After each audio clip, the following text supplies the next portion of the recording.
There are secret places and wild creatures in this watery world that most outsiders never discover.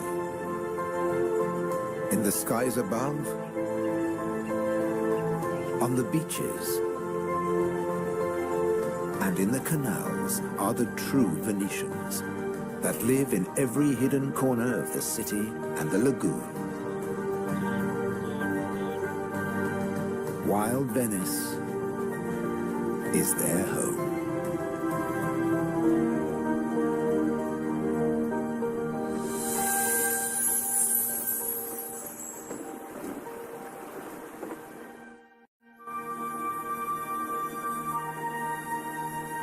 The city of Venice is built on sand, in a lagoon between the sea and the land.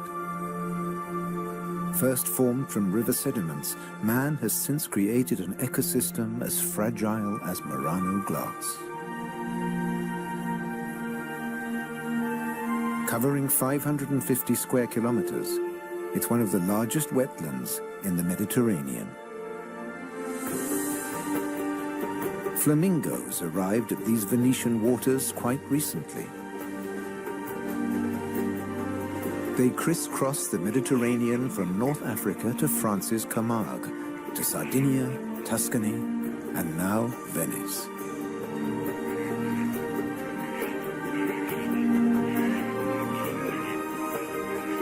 They feed on vegetable matter and small creatures they find in the mud of the lagoon. In the shadow of Venice, the lagoon is the northernmost flamingo habitat in Europe.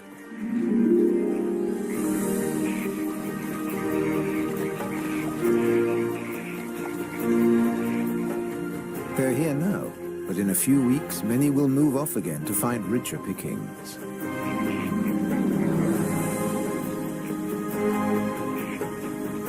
Their takeoff may look clumsy, but once in the air, their flight is balletic and elegant.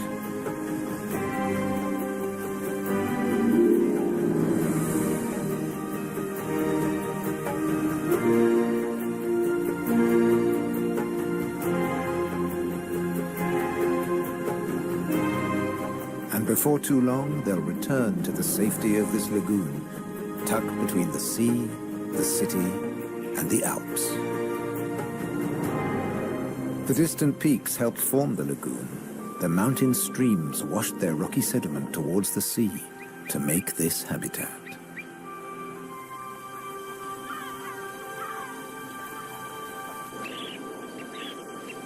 Some of the lagoon's other birds are Hey, I have a question for you. Dunlin, small waders, fed well in the rich mud.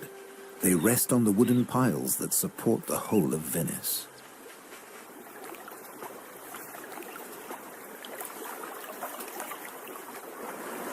It's spring, time to head off to their northern breeding grounds.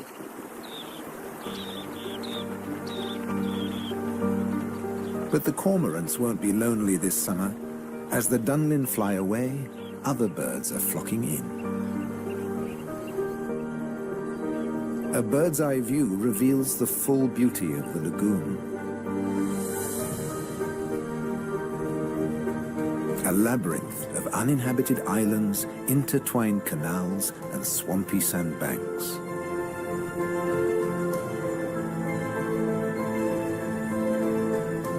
These marshy wetlands are known as the Barene. To survive here, plants need to like salt water and flooding. Natural arteries called gabi meander through the brackish gardens, keeping the lagoon alive. The same waters flow through the city. The curving streams between the islands became the magical canals of Venice.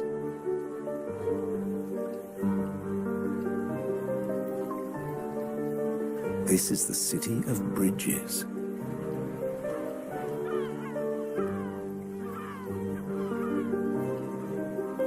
Visitors are mesmerized by the romance of the canals and the ancient architecture, and often miss the smaller, wilder sights around them.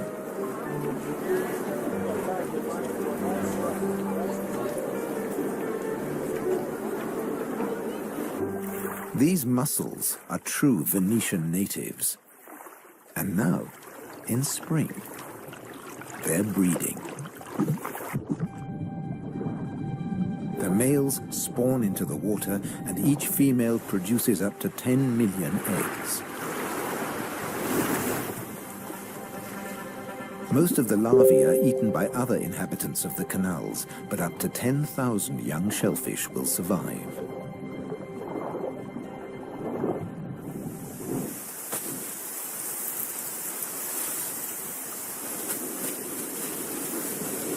Just beyond the city, colonies of birds are breeding too.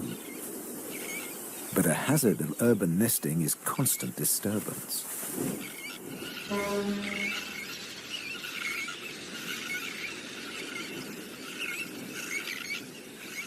Little terns will quickly fly back to their eggs and can miraculously find their own nest scrapes in the crowded colony. Their cousins, the sandwich terns, lay their eggs directly onto the sand. If the terns are disturbed, they have little time for incubating their eggs. The sand won't keep them warm for long.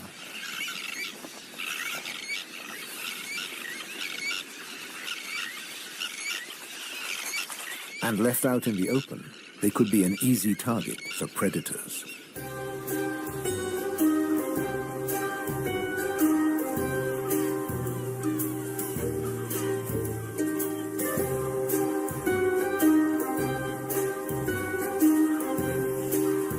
Foxes are the biggest predators hereabouts. But from the air, he's easy to spot. The birds make it known he's not welcome anywhere near their nests.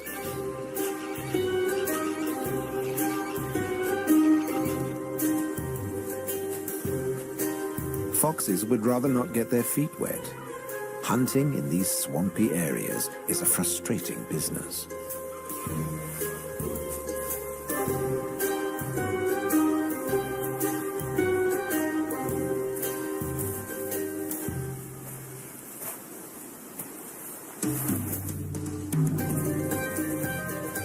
The grand leap disturbed another nesting bird. Now it's a question of following the scent.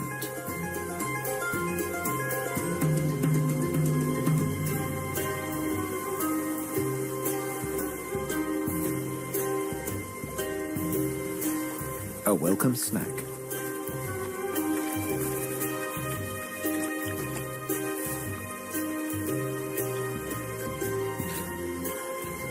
Just beyond the sand dunes is the busy colony.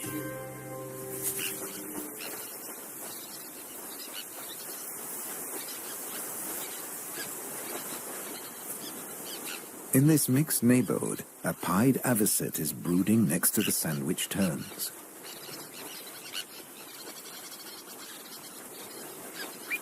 With nests so closely packed, there can be conflicting territorial claims with the common terns.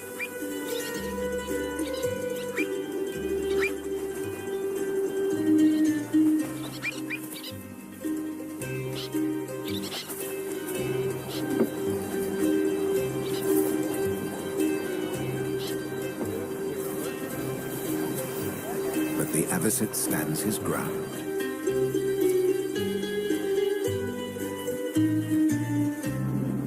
The Grand Canal is the main waterway of Venice, dividing the city in two.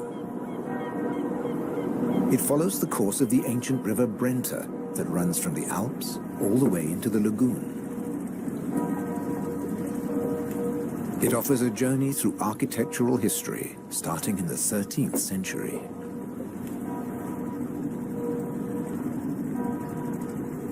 The banks of the Grand Canal have other surprises to offer, like Palazzo Malipiero's Rose Garden.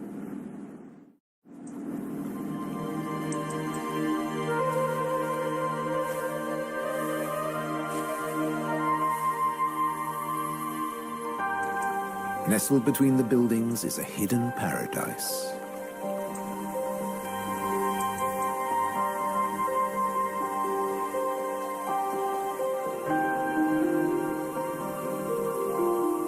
Now owned by a modern-day countess, it has been restored to its full glory, and no detail has been left to chance.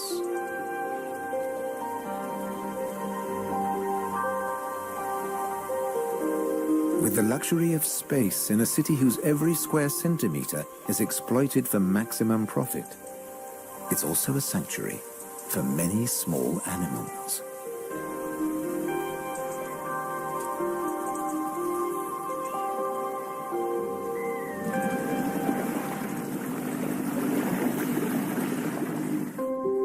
Every day, more than 50,000 tourists visit Venice. When the sun begins to set, the city's waterways empty. Venice belongs to the wild Venetians.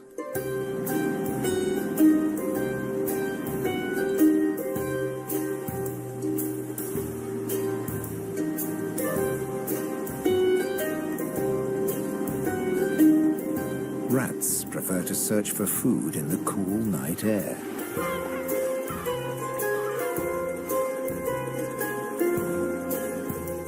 But they're not alone.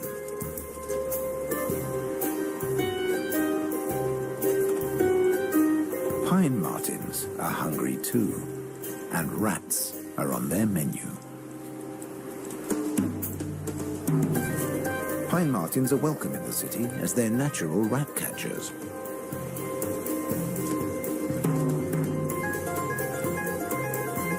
Agile, with a keen sense of smell, they can find and follow any rat.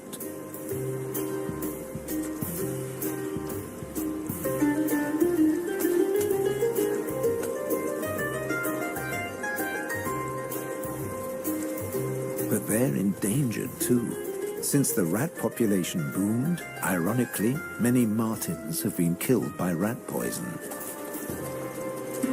The rat won the day, and the pine marten has to settle for dessert.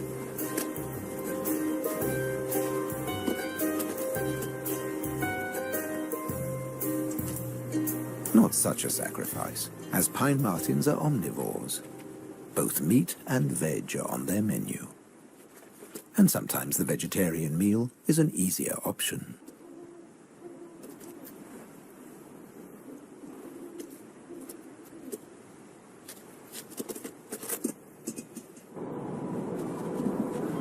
As the rat prepares to sleep, the city of Venice is beginning to wake up. The floating vegetable stalls are the first to move into action.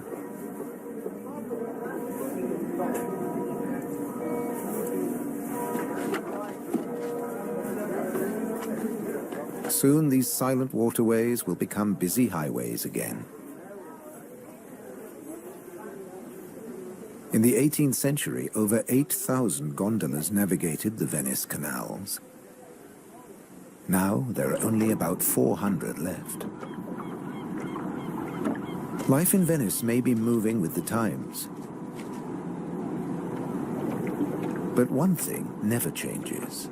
It dictates the daily rhythms of the city and the lagoon. Twice a day, the tide rises and falls as seawater washes in and out of the lagoon.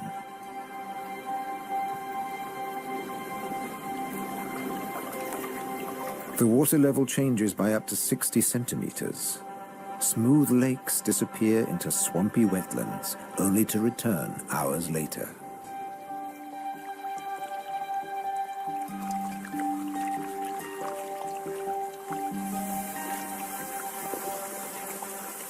Retreating water levels reveal a surprise.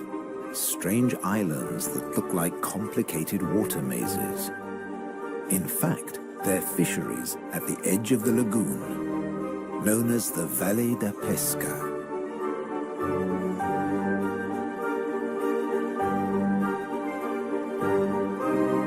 They've been worked by the same families for generations, using a simple but ingenious method.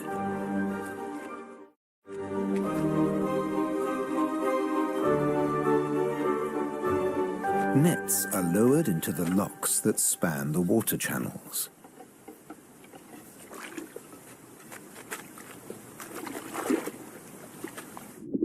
In the springtime, the locks bar the way to the young fish that stream into the lagoon to feed. The fishermen raise the nets and catch the small swarming fish in their thousands.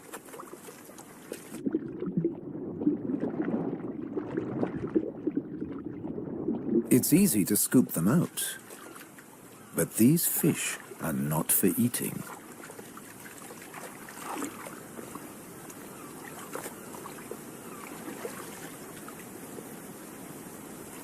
The fishermen place them on the other side of the bars and so trap them in the channels.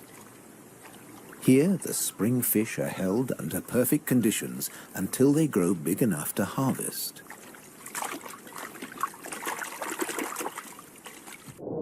In the autumn, when the fish try to return to the sea, they're simply netted again. This time, they don't get away. Kingfishers have a more dramatic technique.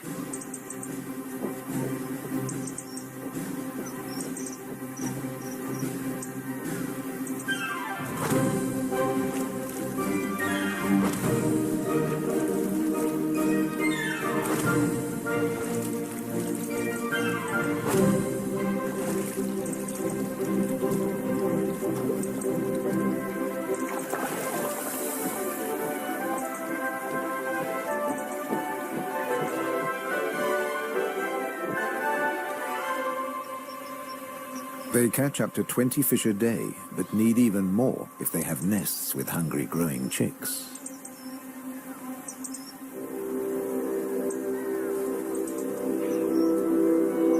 It takes enormous skill, but also violence. A sharp blow to the head stuns the fish. And when it stops wiggling, the kingfisher can turn it round without fear of it escaping. The scales and fins of the fish need to be in line.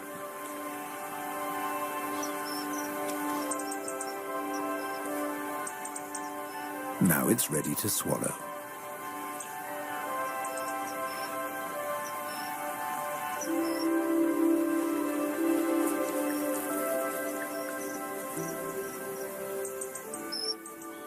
These shallow, brackish waters at the edge of the lagoon are perfect hunting grounds for a kingfisher.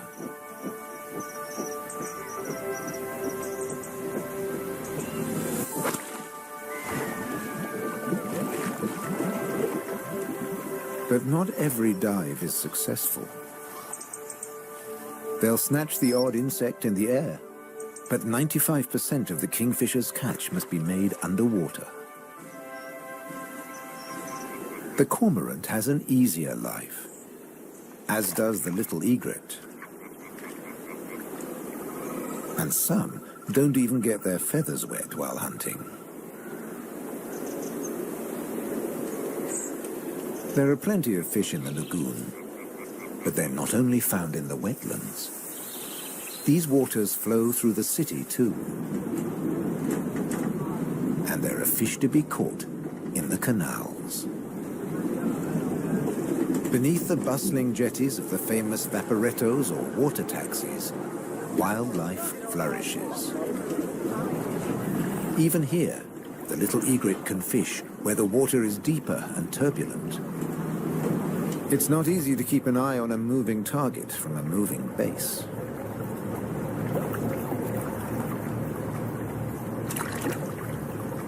But persistence and patience pay off.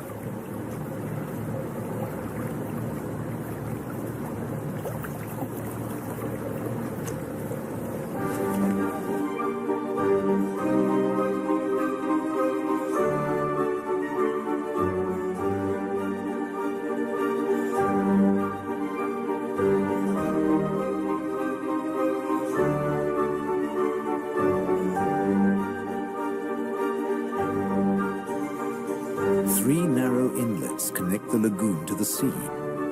They're known as bocche, the Italian word for mouth. In spring, the fish travel into the lagoon because it's shallow, warm, and full of food. And in the autumn, they travel back out to the Adriatic Sea. The lagoon's fishermen understand the rhythms of the sea. But there was one phenomenon that remained a mystery for many years. When they cast their nets into the rich fishing grounds, they were torn to shreds. The fishermen believed that water spirits were grabbing their nets and named the area the Tenue, or Hold Fast. The Hold Fast was in fact a jagged reef, an unexpected and magical aquatic paradise. These unique natural rock formations are similar to coral reefs.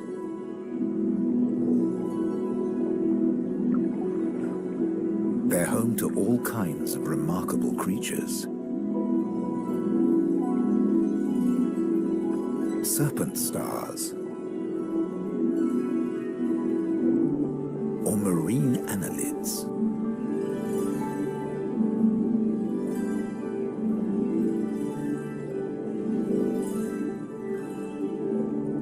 This precious area is now protected. Fishing is forbidden, diving strictly regulated.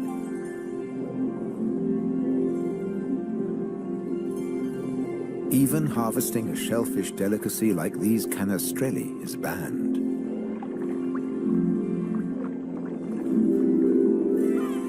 The city of Venice is lucky to have rich fishing grounds on its doorstep.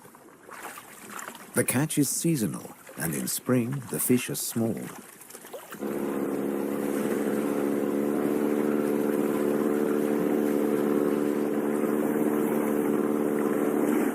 But the fishermen will go out, as long as they can find a buyer. Only the weather can hold them back.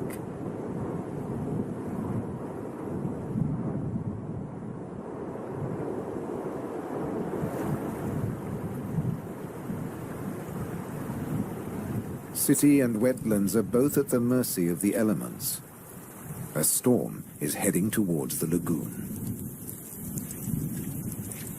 When rain-bearing clouds build up against the southern face of the Alps, and when warm southerly winds whip up the sea, water is driven into the lagoon, flooding the city and engulfing the swampland. This extreme high tide is known as aqua alta, and can be disastrous for ground-nesting birds. Thankfully, it's rare in the springtime. It strikes more often in the autumn. Storms can vanish as fast as they arrive, and the limpid sunlight that Venice is so famous for bathes the city again. In early summer, Venice teems with tourists. The Bridge of Sighs is a popular attraction, but few visitors realize that real Venetian life is happening just a short distance away. In the Giardini, a spacious and peaceful city park, there are some surprising residents.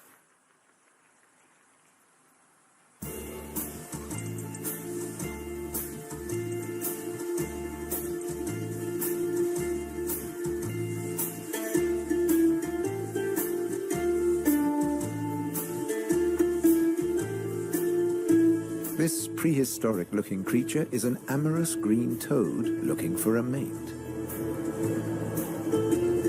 After all, this is the city of romance.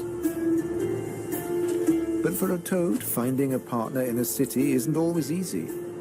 Even a quiet park is full of danger and disruption.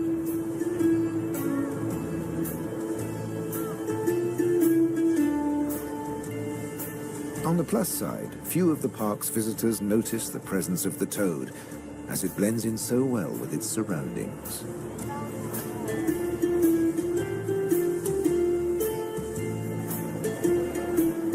Another of the city's visitors is far more conspicuous. A stark contrast to the ancient buildings it comes to celebrate.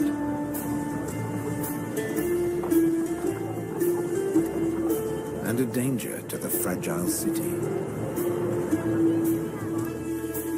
The toad at last finds a more secluded waterside spot. Soft light, gentle fountains, the perfect place to mate. Venice is full of secret places hidden away from the main tourist routes. A traditional gondola repair shop nestles between the city's Zattere and Dorsoduro districts.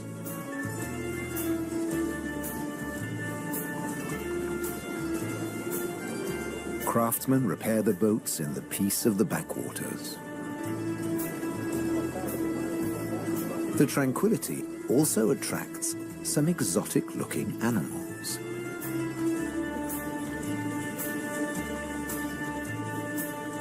Geckos are not native to Venice, but they've settled in well here. During the day, they'll sun themselves on warm stone. They're waiting for nightfall, when the insects they eat will emerge. And in the golden light, birds that hunt geckos settle in for the night. Terns fly back to the safety of the colony, and others enjoy a final bath. Evening always brings a measure of peace to the city. The Grand Canal is now very quiet, a perfect time for the gecko.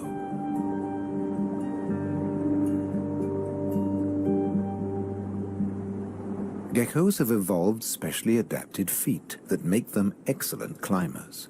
Their toes are covered in millions of tiny branched flaps with incredible adhesive power, so they can grip and climb the smoothest surfaces, even glass. The city is empty now. The Grand Canal is deserted.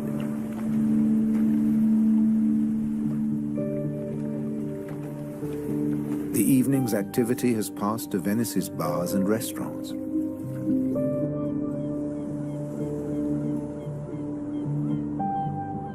By the time the tourists are safely tucked up in their beds, the city is like a ghost town. Almost. A rat has ventured out to make the most of any scraps left behind. He must take care not to become a meal himself. Owls on the prowl. One little owl is distracted by bright lights. There's nothing here but fruit.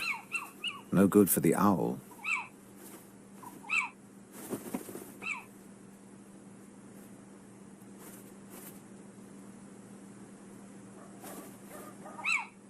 This house call hasn't paid off. Time to make a swift exit. The lucky rat will make it home tonight.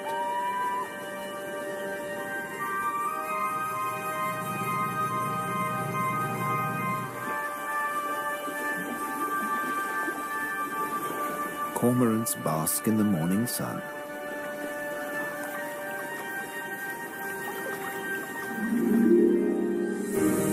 The terns start fishing early. The colony is now a hive of activity.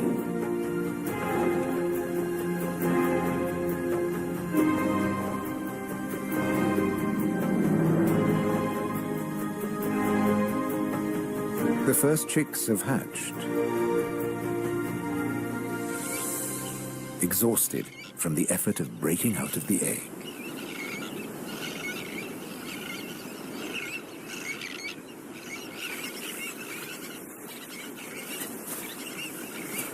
Around them, the colony has turned into a busy Italian restaurant as the adults noisily deliver their food.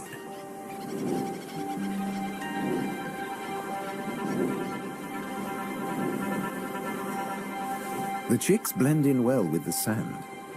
Their cries for food are a new and insistent sound on the beach.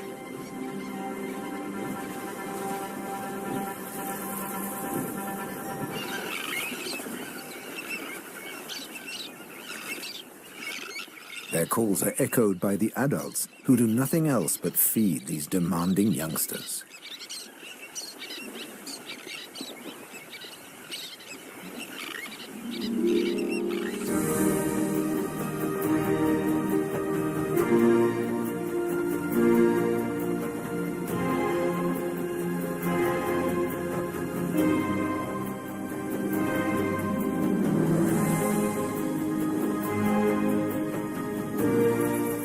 It's hot and humid, and the lagoon is at its most beautiful.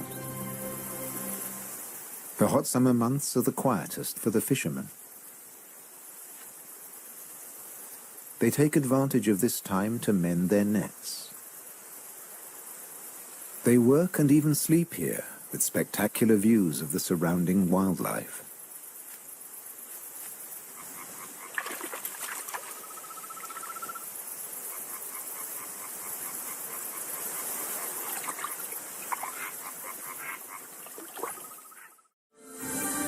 About 8% of the lagoon's surface consists of islands. 20,000 people once lived on Torcello. Now only the cathedral tower remains. Burano is known for its colorful buildings. San Francesco del Deserto is home to a Franciscan monastery. The island of Madonna del Monte is being swallowed by the lagoon, but the ruins of its monastery still stand proud.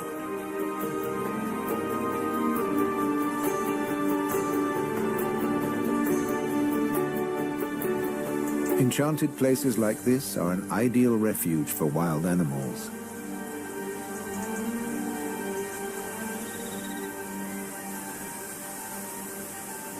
And the island's ancient monastery has some new inhabitants. The ruins are the perfect place for kestrels to nest.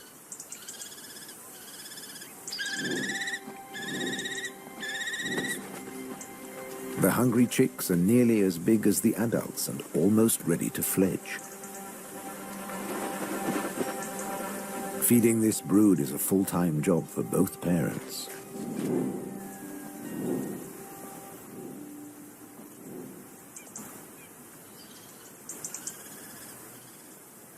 Finally, curiosity gets the better of the young birds and they start to emerge from their hiding place.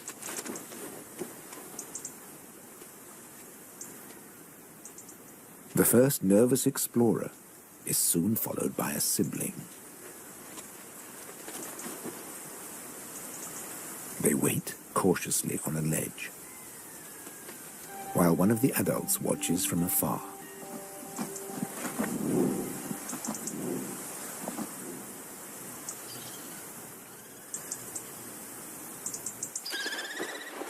Their mother returns with food, and the young kestrels jostle to get to the front of the queue.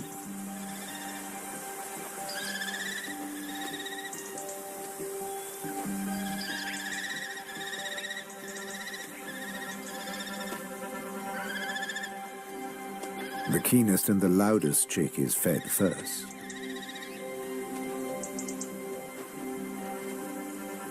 Soon the food parcels will stop. It's almost time for the young to leave the nest and fend for themselves.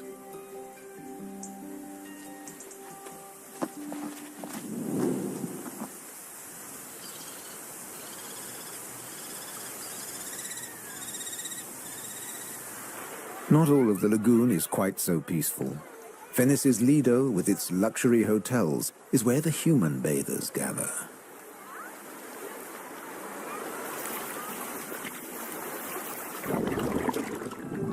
But even here, you can find wild beauty and tranquility.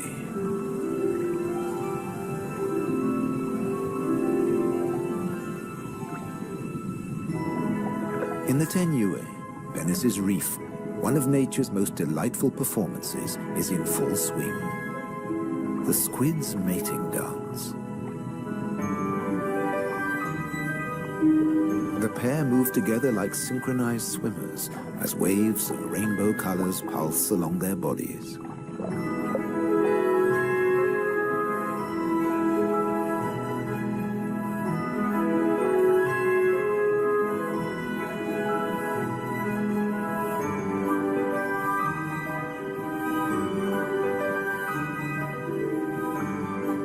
It's like an underwater version of the Venice Carnival, complete with face masks and disguises.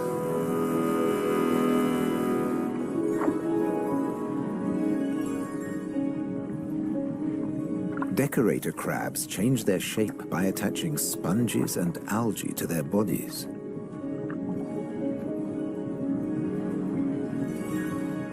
These bizarre disguises are excellent camouflage. The crabs creep past their neighbors and predators like living rocks from the seabed.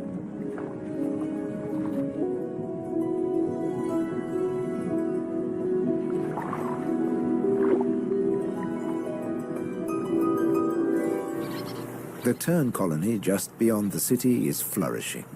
The chicks have fed well and are strong and healthy.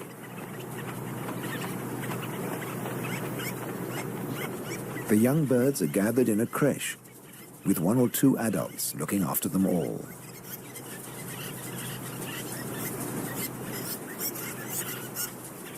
Today's lesson is elementary flight. But the teacher's demonstration is over in a flash.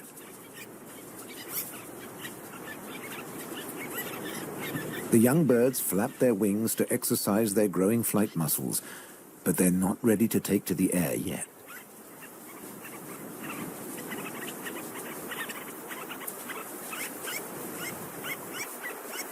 Before long, they'll be flying as well as their parents. The young kestrels are also preparing for takeoff. They bravely take the plunge and launch themselves into the air.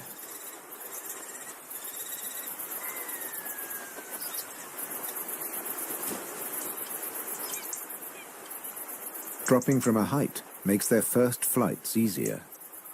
Once in the air, they're in their element and can glide and flap back to safety.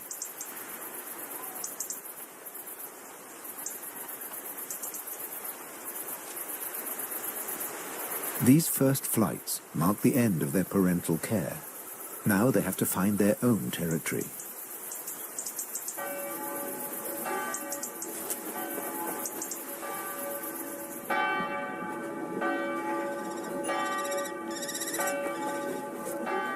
One of the kestrels has made its way to the nearby island of Burano. It's unlike the remote nest site, but it still has everything the kestrel needs. Just like the ruins, the brightly colored walls offer protection. These birds are welcome visitors, and the people here seem happy to have a kestrel watching over them.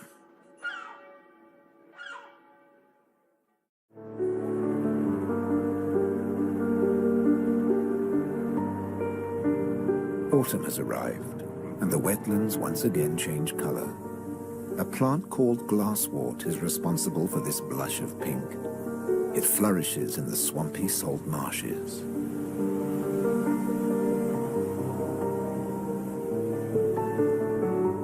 The first autumn mists mark the end of summer. The bright, humid days give way to cooler, grayer hues. The sea and the sky seem to merge into each other.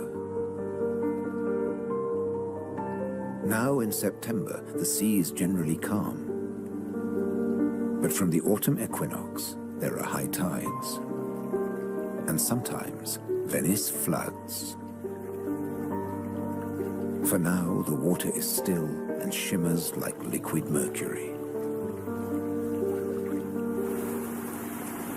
When the temperature drops, the beaches are finally too cold for tourists. Animals better equipped to bear the chill reclaim them. A hungry fox sniffs along the shore looking for food.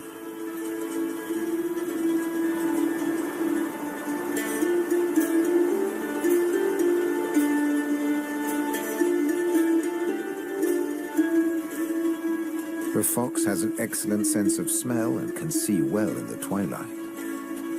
It has picked up a strange scent. Something smells good to eat.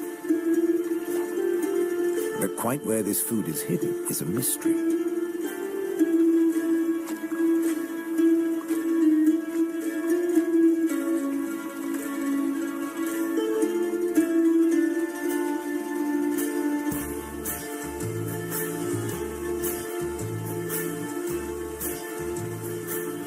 Crabs have been crossing the beach. leaving behind a number of trails, and the fox is very confused.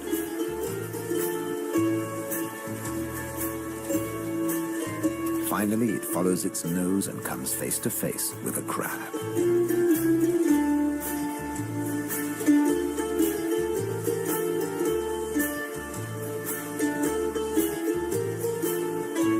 It's an unequal battle, but the crab has the advantage of armor and weapons.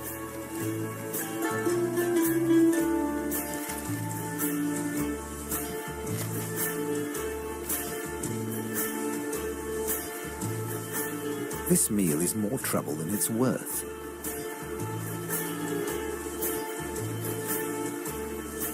There must be easier pickings. The crab, dazed but victorious, moves off to a more secluded place.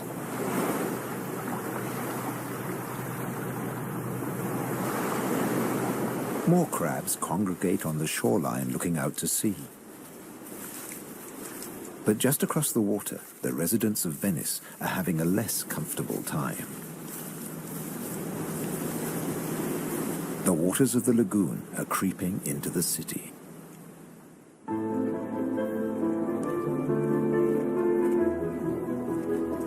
The autumn tides are getting higher, and water is seeping up through every available crack in the stones. The threat of acqua alta, the extreme high tide, is increasing every day. A combination of rising tides and the Scirocco winds cause this extreme event, and the rain just adds to it. Much of the city is only just above sea level.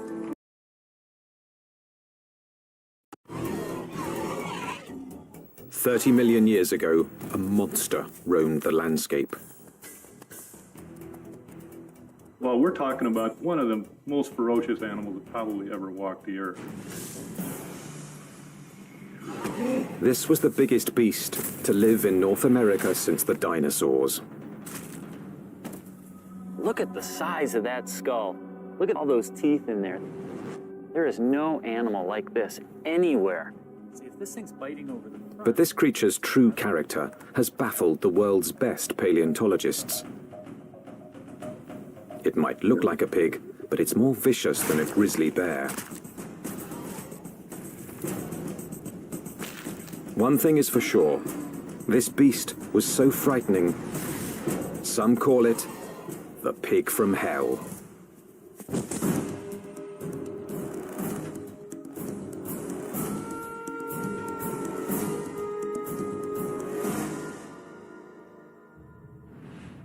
Prehistoric America, 30 million years ago, the dawn of the Oligocene epoch.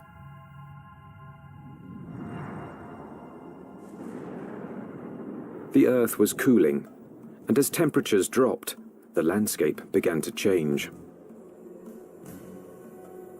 In what would someday be Nebraska, Wyoming, and South Dakota, tropical forests gave way to a radically different environment. As forests disappeared, animals had to adapt to a dangerous new world of wide open spaces with nowhere to hide. A world where there was only one way to survive: run for your life. Camels become adapted for open country. Horses become adapted for open country, and you have to be able to escape your predators by being fast runners. As prey animals became harder to catch, predators also had to change. In this arms race, it took speed and jaw power to stave off starvation.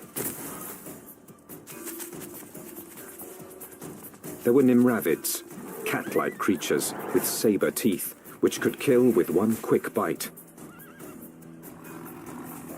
And the fearsome hyenodon with its lethal jaws.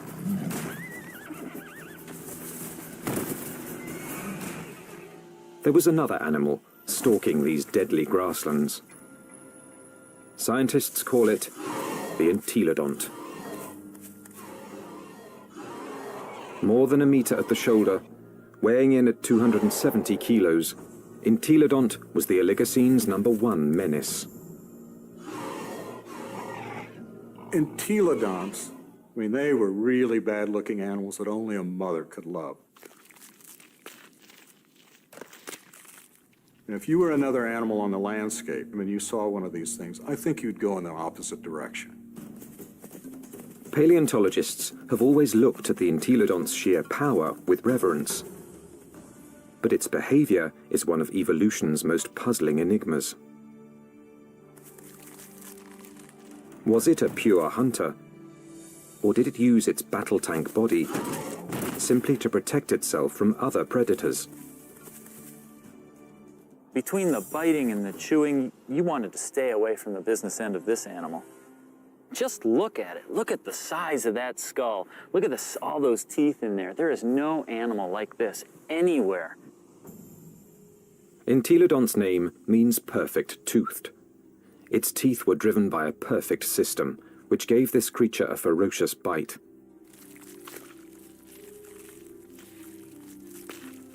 Its jaw power came from 2 massive cheekbones that leveraged the muscles and supercharged them, driving the deadliest jaws of its time.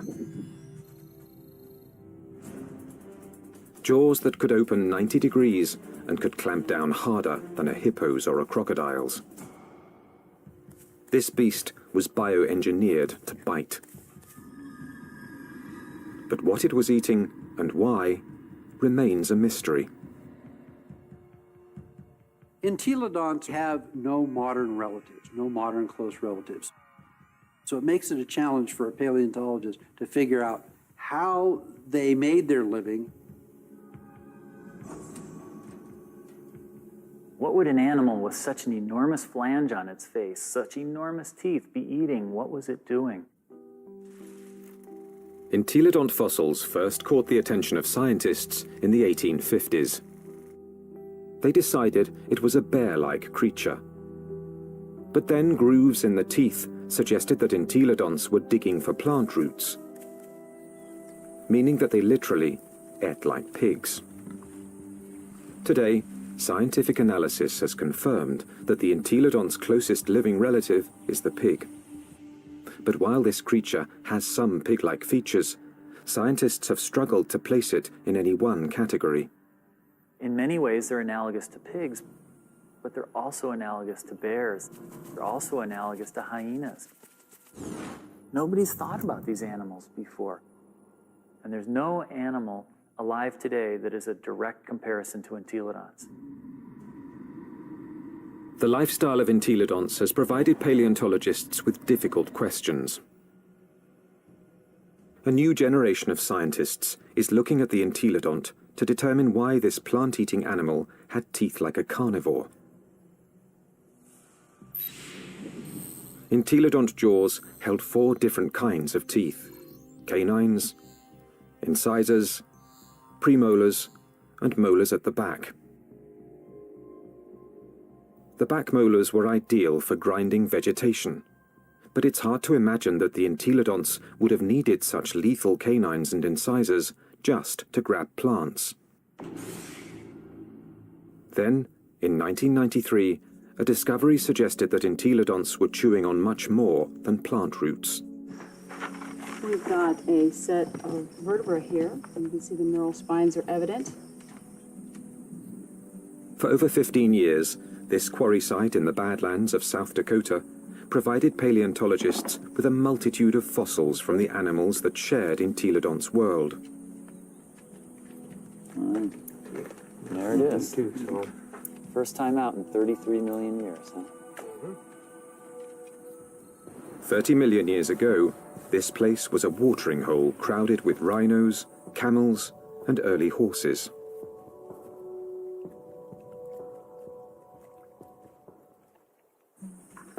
Well, we have some articulated ribs. Scientists also found one of the largest collections of entelodont bones in the history of North America. So many that they dubbed the site the Big Pig Dig.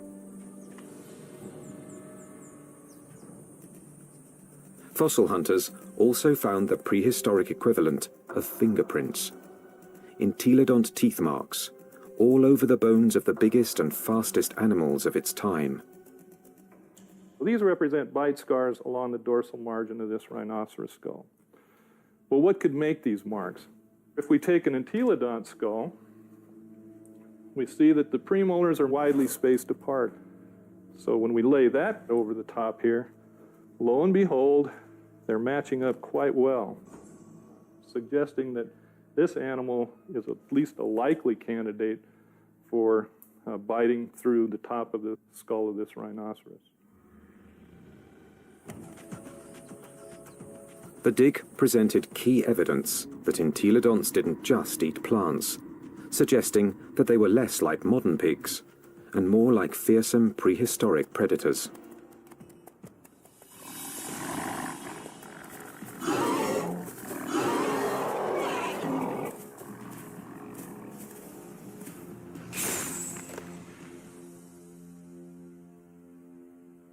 If we look at the front of the mouth of an entelodon, it's got a very strong bite that's interlocking. The teeth come together like that. The tips of the teeth don't touch each other, so it's not really specialized for cropping vegetation. In addition to interlocking, the front teeth angle slightly forward, giving entelodonts the ability to grab and nip, something plant eaters don't need, but meat eaters do.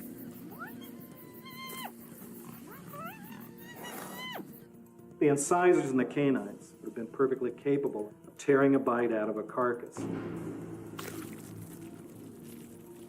But dentition isn't the only reason paleontologists believe the entelodont was a dedicated carnivore. Under Wyoming's rugged terrain, scientists are finding more and more bones bearing the signature of entelodont's powerful jaws.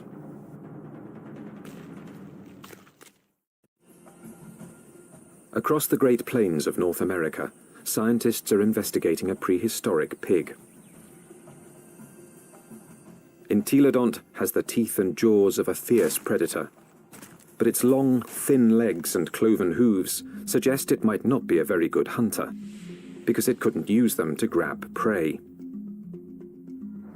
Who was this beast, nicknamed the Pig from Hell?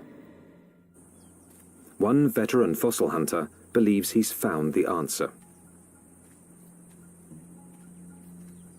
I look at him as an attack predator, that he was top-of-the-line predator, just like the lion is today in Africa, and just like T-Rex was in the late Cretaceous. Paleontologist Kent Sundell has great respect for this creature's power to kill. At Wyoming's White River Formation, he's found what he thinks is ultimate proof of its hunting prowess. 25 million years ago, this was a flat plain near a river where horses, camels, and rhinos gathered to drink.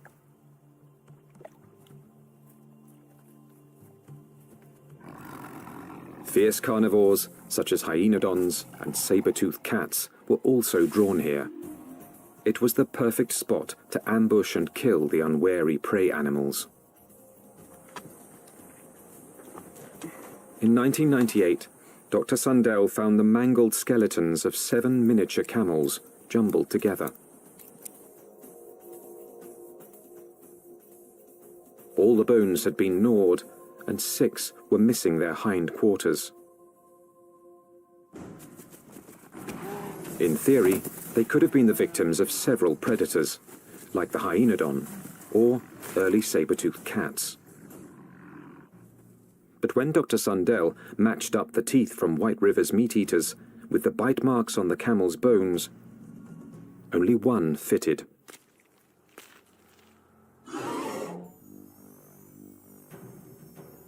Bite marks alone don't prove these camels were killed by an entelodont, but where the bite marks are might be a clue. On the camels, I showed they were bitten in the back of the skull and at the top of the neck.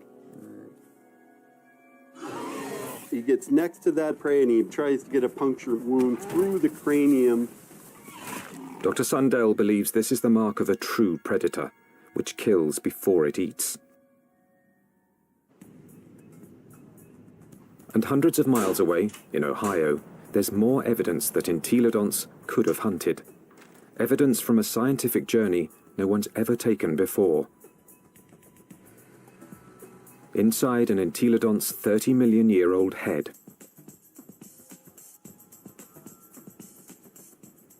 At Ohio University, anatomist Larry Whitmer uses a CT scan to electronically model the brain surfaces of prehistoric animals. When he modeled his first entelodont brain, he noticed something unusual. This animal's eye sockets face right back out at us. What that tells us is that this animal almost certainly had binocular vision, meaning the visual fields overlapped, which allowed them to have some depth perception. Larry Whitmer believes entelodont's eyes help to identify it as a predator. There's a decent chance that this animal has binocular vision as a predatory adaptation, to actually spot prey and actually judge their distances, which you might actually expect an ambush predator to have. So it could actually jump at the right speed and the right distance in order to capture its prey.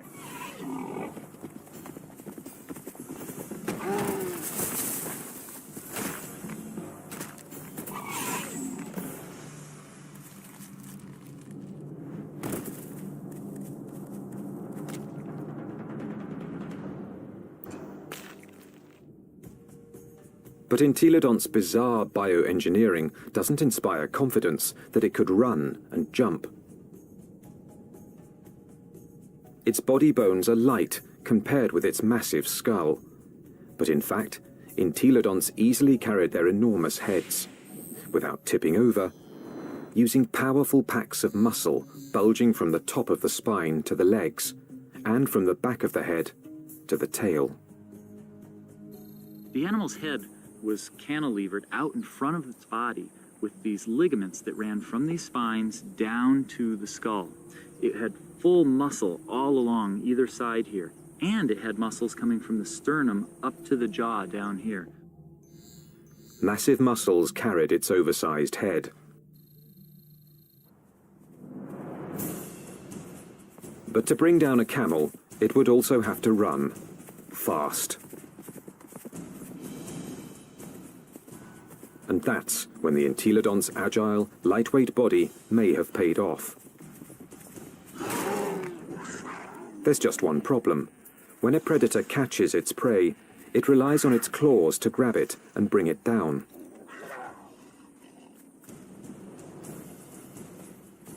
Armed with only cloven hooves, there is no way the entelodont could have captured a fleeing camel. Or is there? It must have been doing something right, because there's compelling evidence that plenty of large mammals ended up as an entelodont's lunch. Well, it looks like there's a lot of bones coming out along here, and right here we have a really large limb bone. And we found evidence that entelodonts have bitten into all sorts of bones, including rhinoceros bones. They've been biting into camels. We found evidence that they were biting into the long bones of rhinos. So the bite marks that we see are these two. This would be... Kent Sundell believes White River's camel skulls reveal how a cloven-hooved predator captured its prey. He runs up, he gets next to that other prey, and he tries to get a punctured wound through the cranium or into the very back of the neck. And then the long snout said, I move around. Entelodont expert Scott Foss disagrees with Kent Sundell's scenario. I can get close enough to. I doubt an entelodont used its teeth in order to capture other prey. It probably used its larger bulk and ability to accelerate to just run into the animal, knock it over.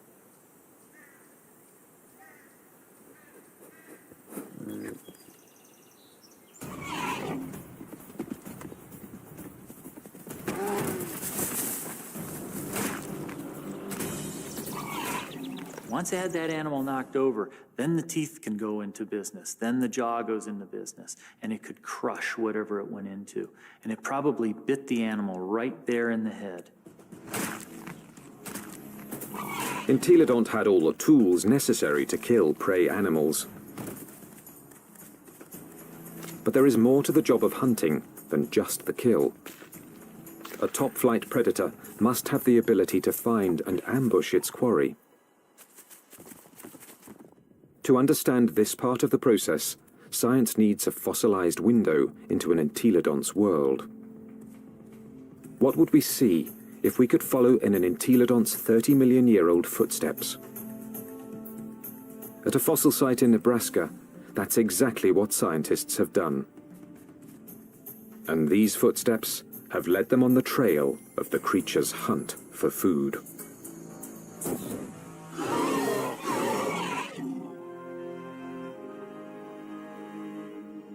Northwest Nebraska, home to Toadstool Geologic Park, one of America's more remote tourist destinations, and a treasure trove for anyone fascinated by life's ancient past.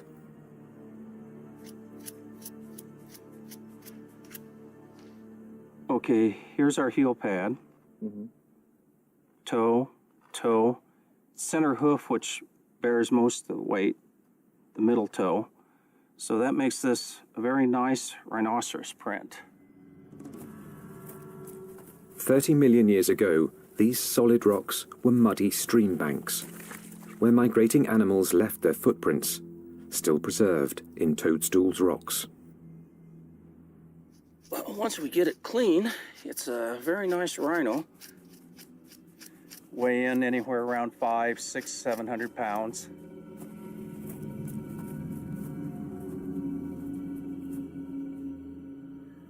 Dave Nixon has spent over 25 years analyzing the fossilized animal tracks of Toadstool Park. So on the first slabs over there. He pours water on 30-million-year-old tracks to make them more visible. He can then interpret the animal's behavior. And he's walking at a deliberate pace, but not excited until he gets to this point. Starts to become stuck in the mud and shows quite a bit of emotion here because he really kicks, lands here, and he's out of the mud, but he puts another leap in, and the third bound takes him out of our exposure, and we're seeing excitement, if not fear. And if you're a herbivore, somebody always wants you for lunch. The rocks reveal that something was following the rhinos. We also have some smaller tracks. They look really tiny until you realize they're the tips of the toes. And what we have is an entelodont. The entelodont tracks at Toadstool Park give experts like Dave Nixon an unparalleled opportunity to understand how these creatures might have hunted. Because on that day, 30 million years ago, entelodonts weren't the only animals following the rhinos. And we have a set of carnivore tracks over here.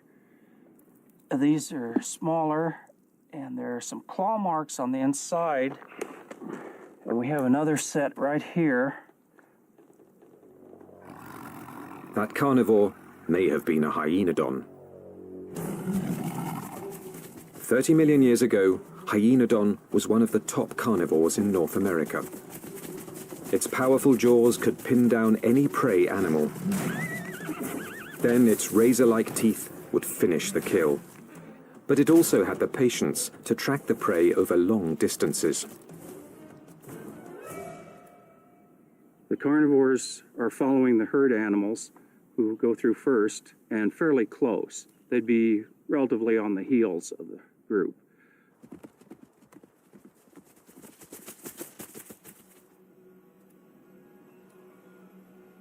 Mysteriously, the tracks also reveal that the entelodonts were letting the competition get closer to the prey. They're following the main herd, but they're not as close in time. Why would a hungry entelodont on the trail of a meal allow another predator to rush in for the kill? The answer may lie in the most puzzling evidence of all. What's interesting, the rhinos are going that way, and the entelodonts are running at about a 45-degree angle to the rhino trail. Zigzagging seems a strange path to take if the hyenodon was closing in on the prey. But some experts believe entelodonts might have had a very good reason to zigzag. A reason revealed by a CAT scan. When anatomist Larry Whitmer modelled the surface of an entelodont's brain, one exceptionally large nerve cluster got his attention. The size of these things right here. And what these are nerves that are actually bringing sensory information in from the snout.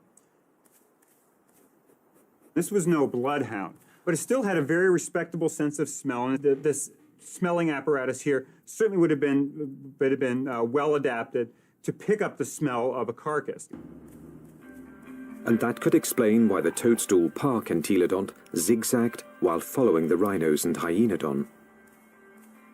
Zigzagging could have helped its nose track the smell of a kill. It's searching. If, say, something's here or here, as you go around it, as the wind brought the scent to you, you'd be able to basically triangulate in on it and go find it. So if the wind's from this direction and you're upwind, you'd miss it. But as you came this way, you'd be downwind and catch it, and you could double back.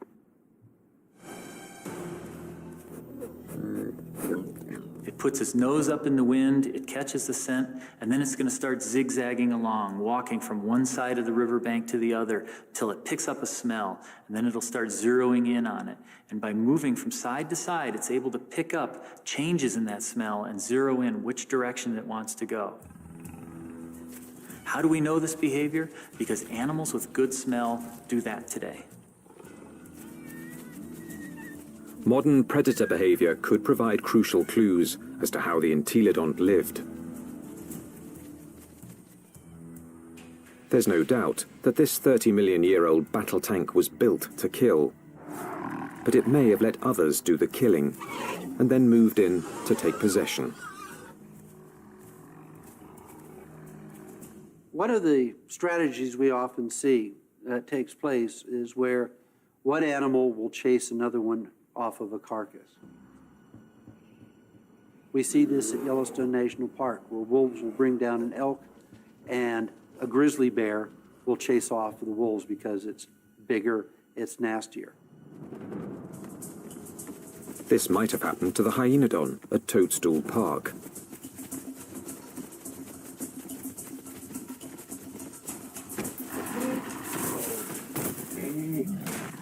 The hyenodon has run down and killed an exhausted rhino and is feasting on the carcass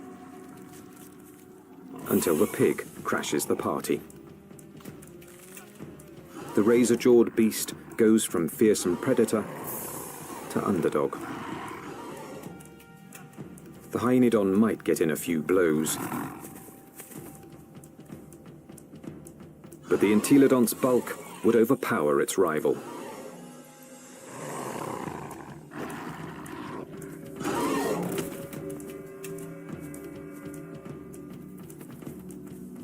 Entelodont had the tools to take any carcass it wanted. I can't think of any other carnivore that might stand up to it. Some experts argue that this is the true secret of the creature's success. An entelodont could hunt, but it didn't need to be a full-time predator. Instead, it let true predators do the hunting and killing, and then stole the fruits of their labor. Stealing food from a hyenodont, even if it meant getting into a battle with a hyenodont, would probably take a lot less energy than having to hunt for food and kill food on its own. If scavenging was its lifestyle, the entelodont's complex bioengineering doesn't look so strange. entelodont had the eyes of a hunter, the nose of a scavenger, the front teeth of a meat-eating carnivore, and the back teeth of a plant-eating herbivore. It may have evolved from a plant-eater into an omnivore, a creature that could eat whatever was available in a radically changing world. And so in reality, what this animal ate was anything it wanted. That's part of the reason why these animals were as successful as they were for as long as they were on the planet. The entelodont's success was about to be tested by an ever-evolving planet. The Earth was growing cooler, and the landscape was changing. Some of the entelodont's fiercest rivals would not survive, but the pig from hell was about to show it could withstand the test of evolution by getting bigger.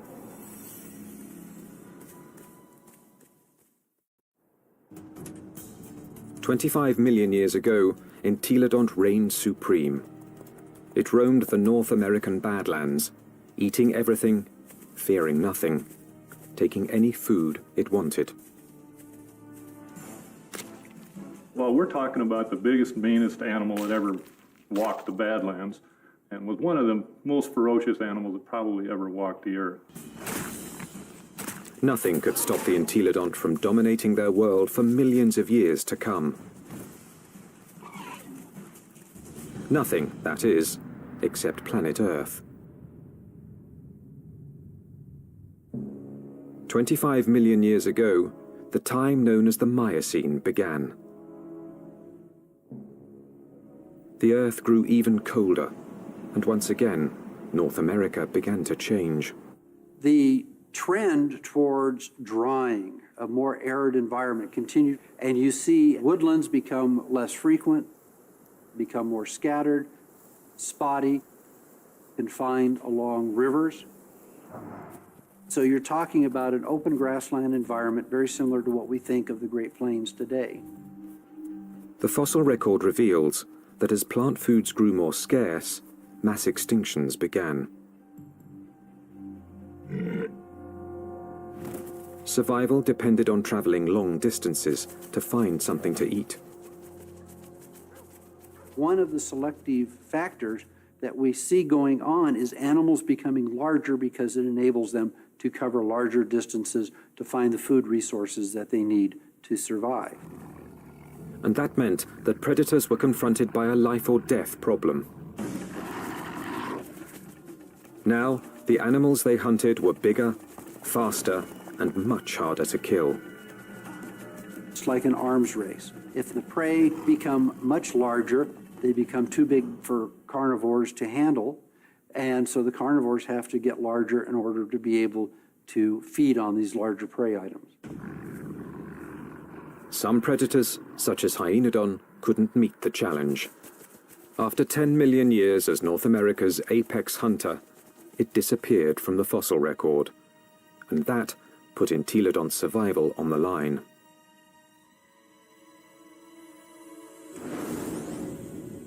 When the predator is gone, the scavenger is now in danger. The scavenger now needs to adjust its lifestyle. And if the scavenger isn't very flexible, it's going to have a difficult time. And in fact, the so-called pig from hell disappeared from the fossil record at about the same time. But this species wasn't gone. Entelodonts evolved to rule the North American plains with a vengeance. This pig hadn't become extinct, it had supersized. This new version stood over 2 meters tall and was 4 to 5 times the size of its predecessor. It still had a battle tank body and a sprinter's legs. Its skull and jaws were now even more massive and more intimidating. It was bigger than a modern bison.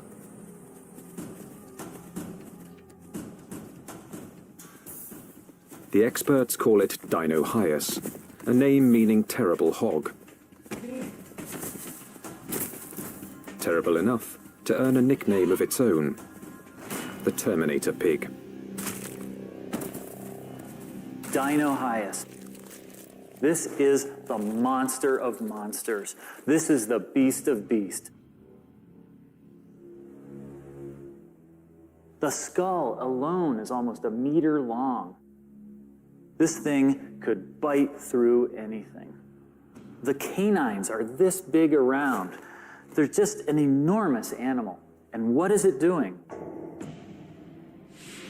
The answer lies at Agate Springs, Nebraska, one of the few places in North America where Dinohyus fossils are found.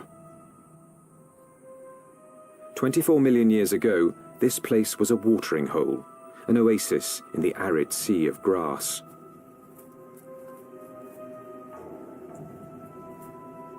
Hundreds of animals, many of them rhinos, gathered here to drink. And as the drier, colder planet killed off their food supply, they came here to die, making Agate Springs a paradise for predators and a favorite haunt of the Terminator pig.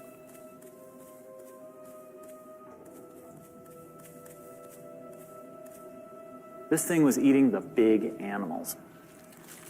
We think that this guy was specializing on the large rhinos that lived at the time, on the calicotheres that lived here at Agate Springs. This is a limb bone from a calicothere, and in it we have a bunch of bite marks made by either a predator or a scavenger.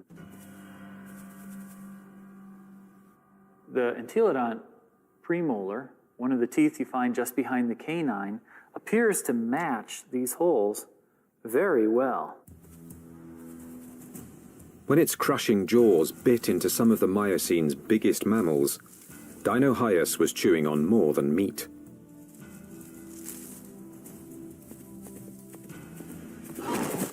But the important part of this bone is this end here, where it's been broken off. The animal bit through the bone, sheared it off, and then had access to the nutritious marrow that was inside. Bone marrow is one of the most nutritious foods an animal can eat. And in times of mass extinction, it would have been a prime source of nutrition. As the Miocene climate change killed off thousands, a diet from scavenged bone marrow may have allowed the Terminator pig to thrive. The long bones contain marrow, which is good for several years after an animal dies. So think of it as canned fat that would be available during a drought. So the pigs could still find food after a massive die-off, even if they're looking at mostly skeletons. The Terminator pig was the pinnacle of Entelodonts' evolution. This beast had supersized to survive the Miocene's challenge. And it very nearly succeeded, but not quite.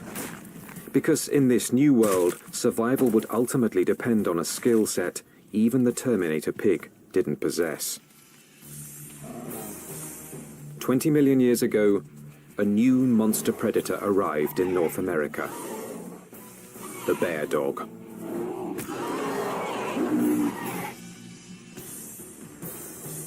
The Miocene epoch, 20 million years ago. In what's now northwest Nebraska, Dinohyus, aka the Terminator pig, is settling down to eat. The chances are good that its meal will be interrupted.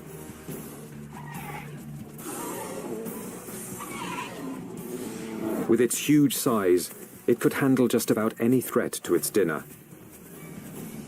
Except a threat it had never seen before: the bear dog. A recent arrival from Asia, this savage, bone-crushing beast wouldn't back down from any fight.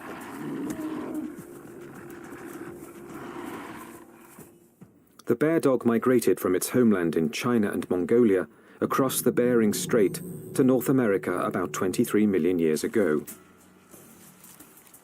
Just about the time that North America's top predator, the hyenodon, suddenly disappeared.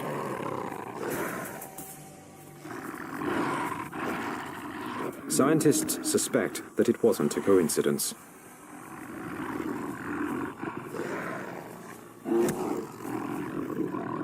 They certainly were probably much better predators in lots of ways compared to hyenodon.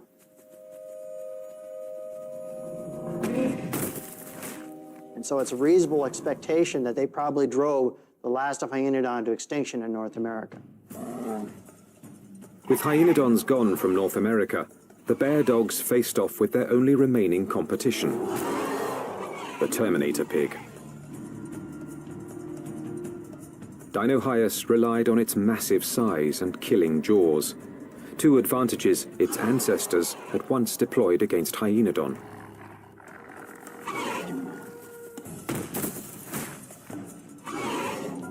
But the bear dogs counterattacked with new evolutionary weapons.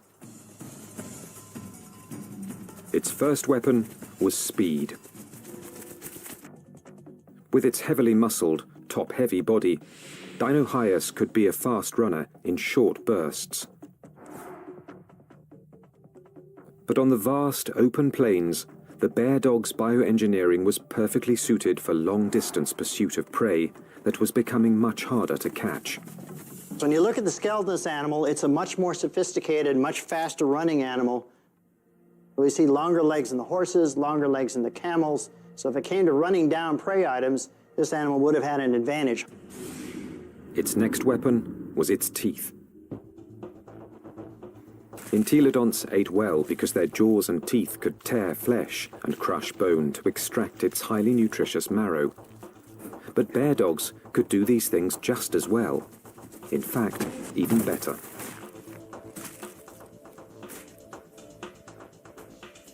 It's a great animal at biting bone, eating bone, crushing it. And it also has a set of teeth that are sharper than any entelodonts. Entelodonts, for example, wear the tips of their huge canines off, and they're not actually very good for puncturing, probably because they spend so much time crushing bone with them. This animal never does that. Its canine teeth are always much sharper. It also has better slashing teeth in its jaw than any entelodont had. So in many ways, it did a better job what entelodonts had done than entelodonts ever did. The bear dogs could outrun and outbite the Terminator pig. And they had a third weapon the entelodont never possessed. The deadliest power ever to evolve on Earth. Bear dogs actually had much more advanced brains.